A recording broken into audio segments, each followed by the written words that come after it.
La Seconde Guerre mondiale, c'est bien plus qu'une simple série de batailles. C'est un conflit qui a totalement redéfini notre monde. Dans cette analyse, on va donc explorer ces moments clés, mais aussi et surtout son coût humain et l'héritage qu'elle nous a laissé.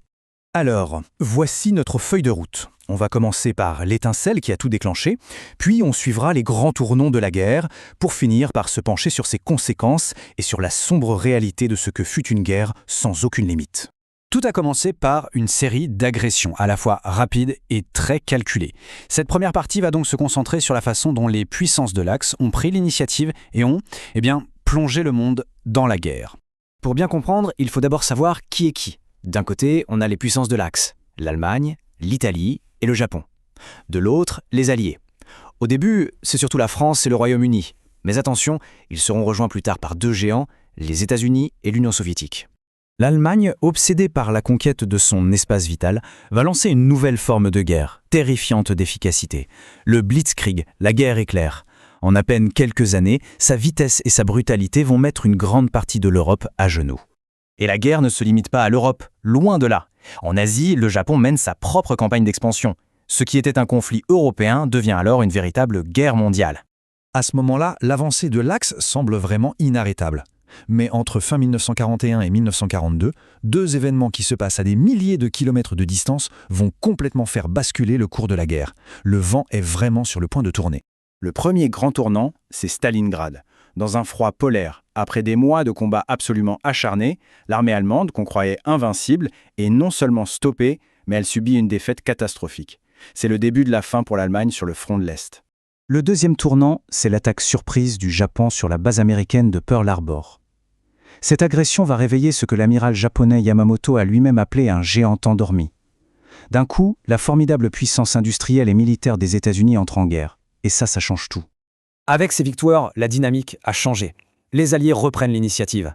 Ils lancent une contre-offensive massive sur tous les fronts. Lentement mais sûrement, l'étau commence à se resserrer sur les puissances de l'Axe. L'Allemagne se retrouve alors prise dans un étau mortel.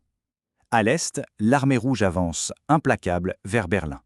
Et à l'ouest, après le succès du débarquement en Normandie, les forces américaines, britanniques et alliées libèrent la France et avancent vers le cœur de l'Allemagne. Prise au piège, l'Allemagne nazie finit par s'effondrer. Elle capitule en mai 1945. Dans le Pacifique, la guerre continue encore quelques mois et se termine après l'utilisation d'une arme d'une puissance destructrice totalement inédite, la bombe atomique. Les combats sont finis. Mais le vrai bilan de la guerre, ce n'est pas qu'une question de territoire.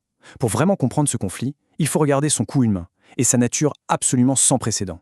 Qu'est-ce qui a rendu cette guerre si différente ? Le coût humain est tout simplement effroyable. On estime que 60 millions de personnes ont perdu la vie, militaires et civils. C'est un chiffre tellement énorme qu'il en devient presque abstrait. Pour mettre ça en perspective, c'est 6 fois plus de victimes que pendant la Première Guerre mondiale. 6 fois, alors qu'on l'avait surnommée la Der des Der.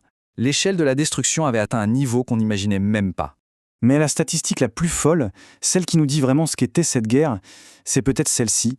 Pour la première fois dans une guerre moderne, la moitié des victimes étaient des civils.